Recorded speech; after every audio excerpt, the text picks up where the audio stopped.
வணக்கம் நண்பர்களே, இந்த வீடியோ பதிவு கண்டிப்பாக உங்கள் அனைவருக்கும் மிகவும் பயனுள்ளதாக இருக்கும் என நம்புகிறேன். வாங்க வீடியோ பதிவுக்குள் போகலாம். நம் வீட்டில் பலவிதமான மரங்களை அதிர்ஷ்டத்திற்காகவும் அழகுக்காகவும் வளர்ப்போம்.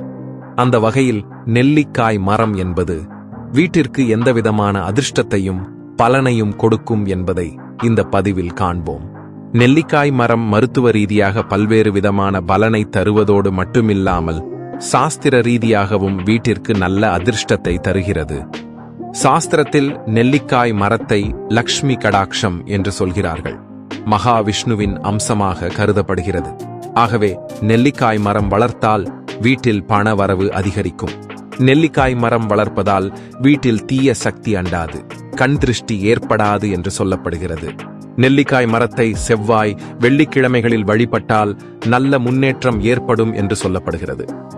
நெல்லிக்காய் மரத்தை வடகிழக்கு திசையை நோக்கி வைத்தால் மிகவும் சிறப்பு. காட்டு நெல்லிக்காய் புளிப்பு, இனிப்பு, துவர்ப்பு 3 சுவையும் கொண்டது. இதை சாப்பிடுவதால் உடல் சூட்டை குறைக்கக்கூடிய தன்மை உண்டு. கண்களுக்கு குளிர்ச்சி தரக்கூடிய தன்மை இதற்கு உண்டு. செரிமானத்தை தூண்டும், குடல்வாயுவை சரி செய்ய உதவும்.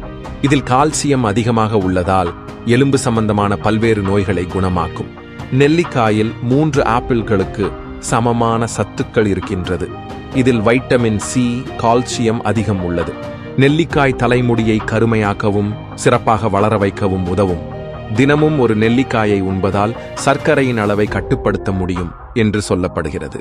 காலையில் இஞ்சி சாறுடன் நெல்லிக்காயை சேர்த்து வெறும் வயிற்றில் சாப்பிடுவதன் மூலம் உடலில் தேவையில்லாத கொழுப்பை குறைத்து சரியான எடையை நமக்கு கொடுக்கும்.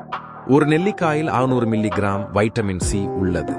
எனவே இது வயிற்றில் உள்ள புண்களை குறைத்து குணமாக்கும். நெல்லிக்காய் நோய் தொற்றை தடுக்கும் என்று சொல்லப்படுகிறது. இத்தகைய சிறப்புகளை கொண்ட நெல்லிக்காய் மரத்தை நம் வீட்டில் வளர்ப்பதால் அதிர்ஷ்டத்துடனும் ஆரோக்கியத்துடனும் வாழலாம். இந்த வீடியோ பதிவு பிடிச்சிருந்தால் நம்ம சேனலை சப்ஸ்கிரைப் பண்ணிக்கங்க. அப்படியே நம்ம சேனலுக்கு ஒரு லைக் பண்ணிடுங்க.